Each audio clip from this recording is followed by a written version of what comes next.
Hello friends, welcome to your own channel daily stock. तो आज हम आपको बताने वाले हैं बाल फार्मा के बारे में। तो आप वीडियो को अंत तक ज़रूर देखना, तभी आपको पता चलेगा कि आपको स्टॉक में निवेश करना चाहिए या नहीं। आगे बढ़ने से पहले अगर आपने हमारे चैनल को सब्सक्राइब नहीं किया हो तो आप हमारे चैनल को सब्सक्राइब ज़रूर कर दीजिएगा। सबसे पहले हम आपको कंपनी के बारे में बताएंगे। बाल फार्मा लिमिटेड किसमें एंगेज्ड है? मैन्युफैक्चर और सेल, बनाती भी है और बेचती भी है फार्मास्यूटिकल प्रोडक्ट्स, मतलब जो दवाई बनाने की चीज़ें होती है, मतलब जो दवाई होती है वो ये बनाती भी है और बेचती है। अब दवाई में भी बहुत तरह की होती है, तो ये कौन सी बनाती है? एक्टिव फार्मास्यूटिकल इंग्रेडिएंट्स और फिनिश फॉर्मुलेशंस। इसका मतलब क्या होता है कि मतलब ऐसी पेन किलर्स जो बहुत ही जल्दी आपकी बॉडी में रिएक्ट करती है, मतलब आप जल्दी से ठीक हो जाते हो या उस टाइम पीरियड के लिए आपका पेन बंद हो जाता है, उस टाइप की मेडिसिन्स बाल फार्मा लिमिटेड बनाती है। उसके बाद आयुर्वेदिक मेडिसिन्स भी बनाती है और रिसर्च एंड डेवलपमेंट का भी काम करती है। मतलब बहुत, क्योंकि मेडिसिन्स में बहुत तरह की मेडिसिन्स, नई तरह की, तो उनको रिसर्च करना, उसके बाद वो डेवलपमेंट के लिए, तो ये सारा काम भी बाल फार्मा करती है। अब बात करते हैं कंपनी डेटा की। तो इसका सेक्टर का पी 42.28, सेक्टर का पी 42.28, लेकिन जो कंपनी का पी है वो है -6.03।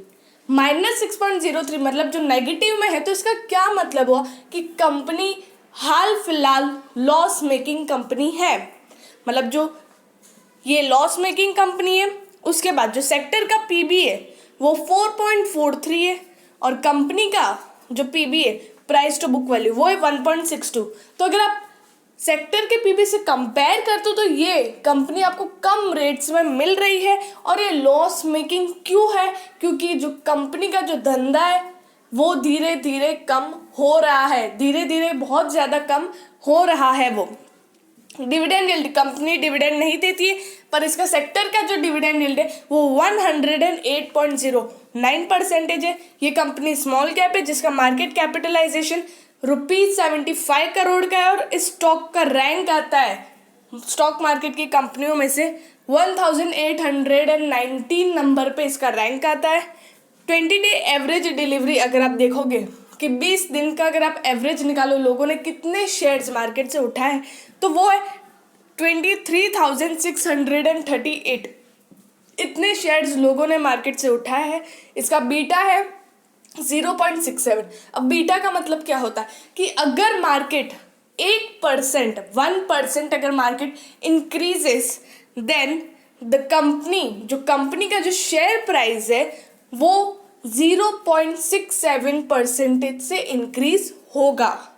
और इफ मार्केट 1% फॉल्स तो इस कंपनी का जो बीटा है 0.67% से गिरेगा। ठीक है। अब बात करते हैं फाइनेंशियल ट्रेंड की। तो यहाँ पे हमने 4 साल का डेटा आपको बताया हुआ है 2017 से 2020 तक। तो जैसे कि आप रेवेन्यू देखिए तो वो भी ऊपर नीचे है, मतलब ऐसा नहीं कि सिर्फ इंक्रीजिंग ट्रेंड में सिर्फ या फिर डिक्रीजिंग ट्रेंड में।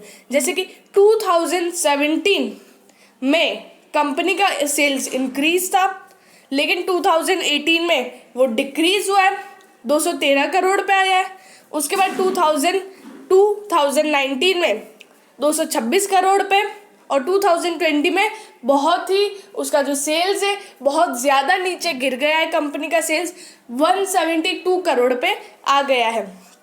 तो जैसे कि आप प्रॉफिट की बात करते तो प्रॉफिट कंपनी का इंक्रीजिंग ट्रेंड में था 3 साल से, 2019 तक इंक्रीजिंग ट्रेंड में था, लेकिन 2020 में कंपनी ने बहुत ही अच्छा खासा लॉस बुक किया है। तो अगर आपको देख के लग रहा है तो कंपनी का जो धंधा है वो बहुत ही ज़्यादा गिर गया था, उस वजह से कंपनी के एक्सपेंडिचर्स भी बहुत ज़्यादा बढ़ गए हैं और उस वजह से कंपनी ने लॉस बुक किया है। तो कंपनी ने 12 करोड़ 22 लाख का लॉस बुक किया है और इतना तो कभी मुनाफा भी कंपनी को हुआ नहीं। तो अब बात करते हैं आगे शेयर होल्डिंग पैटर्न की। तो यहाँ पे कंपनी की प्रमोटर की जो होल्डिंग्स है वो 42.45% है। तो कंपनी की होल्डिंग भी अच्छी खासी नहीं है, क्योंकि प्रमोटर्स की नॉर्मली 51% तो होनी ही चाहिए, अगर उसके ऊपर है तो बहुत ही ज़्यादा अच्छा माना जाता है। लेकिन यहाँ पे कंपनी के प्रमोटर्स की होल्डिंग 42.45% है। Mutual fund zero holding, DII zero, foreign institution zero. तो अब रिटेल एंड अदर्स जो छोटे मोटे इन्वेस्टर्स हैं उन्हीं के पास जो शेयर्स पड़े हैं वो 57.54% उनके पास पड़े हुए हैं, जो छोटे मोटे इन्वेस्टर्स हैं उनके पास।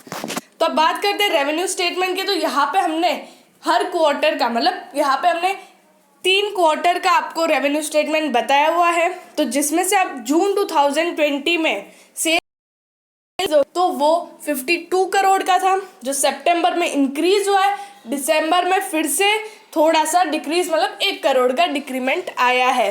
तो अगर आप देखोगे तो टोटल इनकम जो टॉप लाइन है कंपनी की वो 52 करोड़ की जून 2020 में, सितंबर 2020 में भी उतनी है 64 करोड़ की, और उसके बाद दिसंबर 2020 में 63 करोड़ की। अब उसके बाद जो कंपनी के एक्सपेंडिचर डिडक्ट होके सब कुछ इंटरेस्ट वगैरह अगर आप हटा दो तो नेट प्रॉफिट कंपनी की आती है जीरो। कंपनी की नेट प्रॉफिट जीरो है। पर अगर आप कंपेयर करो पिछले क्वार्टर से, मतलब जैसे जून से पहले अगर आप मार्च मतलब अप्रैल, उन क्वार्टर से अगर आप कंपेयर करते हो तो उस टाइम कंपनी माइनस में था। उस टाइम कंपनी ने -4 करोड़ का लॉस बुक किया था, उससे पहले -3 करोड़ का लॉस बुक किया। तो अगर आप कंपेयर करो तो इस बार कंपनी को लॉस तो नहीं हुआ है, भले ही प्रॉफिट नहीं हुआ है, लेकिन यहाँ पे नो प्रॉफिट नो लॉस देखा जा रहा है। अब अगले क्वार्टर में देखते हैं कि कंपनी लॉस बुक करती है या प्रॉफिट बुक करती है। अगर लॉस बुक करती है तो कंपनी का धंधा बहुत ही ज़्यादा नीचे गिर रहा है और हमको ऐसी कंपनी में घुसना नहीं है। फिर भी हम आपको आगे रेशियोज बताएंगे और आगे मार्केट प्राइस बताएंगे। अब रिटर्न रेशोज की बात करते हैं। जैसे मार्च 2018 में रिटर्न ऑन इक्विटी 4.28% था, रिटर्न ऑन इक्विटी 2019 में 5.68% है, इंक्रीजिंग ट्रेंड में आ रहा है, बहुत ही अच्छा। क्योंकि रिटर्न ऑन इक्विटी क्या होता है, जो भी मतलब जो कंपनी की इक्विटी है उससे कंपनी कितना उसको अच्छे से यूज़ करके प्रॉफिट बनाती है। तो यहाँ पर मार्च 2019 में कंपनी का इंक्रीज हुआ था, लेकिन मार्च 2020 में जब कंपनी का जो धंधा बहुत ज़्यादा नीचे आ गया तब कंपनी का रिटर्न ऑन इक्विटी परसेंटेज भी माइनस में आ गया, -23.30% उनका रिटर्न ऑन इक्विटी। अब यहाँ पे ROC return on capital employed, मतलब कैपिटल से जो भी कंपनी कहीं से भी कैपिटल है, खुद का कैपिटल, बाहर से कैपिटल है, वो सारे कैपिटल को कंपनी किस तरह से यूज़ करके प्रॉफिट बनाती है। तो यहाँ पे रिटर्न ऑन कैपिटल एम्प्लॉयड देखें तो वो भी मार्च 2018-19 में इंक्रीजिंग ट्रेंड में था, क्योंकि कंपनी को 2018 में कम प्रॉफिट हुआ, 2019 में अच्छा खासा प्रॉफिट हुआ अगर आप पिछले 2018 से कंपेयर करो, लेकिन 2020 में बहुत ही नीचे आ गया था। तो उस वजह से कंपनी का ROC भी नीचे आ गया, 1.36% में आ गया है, वो भी नेगेटिव। तो रिटर्न ऑन एसेट्स की बात करते हैं तो उसका भी सेम हाल है, 2018 में 1.06% था, मार्च 2020 में -5.12% पे आ गया है। अब बात करते हैं लेवरेज रेशो की, मतलब कि डेट टू इक्विटी, कंपनी का डेट कितना है, जो बहुत ही इंपॉर्टेंट चीज़ है कोई भी कंपनी के लिए। मार्च 2018 में कंपनी के पास डेट था 1.58, जो हर साल इंक्रीज हो रहा है। कंपनी का डेट हर साल बढ़ रहा है, नेगेटिव बात है कोई भी कंपनी के लिए। अगर कंपनी अपना डेट डिक्रीज करती है तो वो एक पॉजिटिव बात हो जाती है, लेकिन यहाँ पर हर साल कंपनी का डेट बढ़ रहा है 1.74 एंड 2020 में कंपनी का डेट है 2.15। और यहाँ पर अगर आप इंटरेस्ट कवरेज रेशियो देखते हो तो 1.32, देन 0.98, देन -0.09। तो इंटरेस्ट कवरेज रेशियो भी हर साल तेज़ी से डिक्रीजिंग ट्रेंड में आ रहा है, डिक्रीज हो रहा है। तो ये भी एक नेगेटिव बात है। क्यों? क्योंकि इंटरेस्ट कवरेज रेशियो जब नेगेटिव में होता है तो समझ लेना कंपनी कैपेबल नहीं है इंटरेस्ट पे करने की। तो बात करते हैं मार्केट प्राइस, जहाँ पे इसका 5 ईयर हाई है 128.19 और आज इसका करंट प्राइस है 52.05। और आज भी कंपनी 2.61% डाउन थी, 1.40 रुपीज़ डाउन है। तो अब बात करते हैं इस शेयर में आपको निवेश करना चाहिए या नहीं। सबसे पहले तो इस शेयर में मैं आपको सजेस्ट नहीं करूँगी कि आप इसमें निवेश करो, क्योंकि कंपनी का धंधा नीचे गिर रहा है। और अगर आप ग्रोथ वाइज देखोगे, क्योंकि होता है बहुत बार कि कंपनी का धंधा नहीं चल रहा है, लेकिन कुछ कंपनी में ग्रोथ इतनी होती कि उसमें निवेश कर सकते हैं, क्योंकि अभी नीचे है, लेकिन अगले क्वार्टर में कंपनी का धंधा अच्छा होता है। लेकिन यहाँ पे दिख नहीं रहा है वैसा, अगले क्वार्टर में भी शायद कम ही होगा। तो अभी आप इसमें निवेश नहीं कर सकते। और अगर आप ऑलरेडी इन्वेस्टर हो, अगर आपने ऑलरेडी आपके पास इसके शेयर्स है और अगर आप प्रॉफिट में हो अभी, तो आपको निकाल देना चाहिए।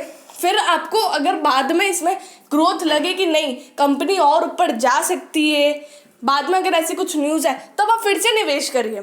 लेकिन अभी अगर आप प्रॉफिट में हो तो आपको प्रॉफिट बुक करके निकल जाना चाहिए, क्योंकि पता नहीं कब आप लॉस में आ जाओ, क्योंकि ये कंपनी का जो शेयर प्राइस है वो बस सिर्फ नीचे नीचे नीचे ही जा रहा है।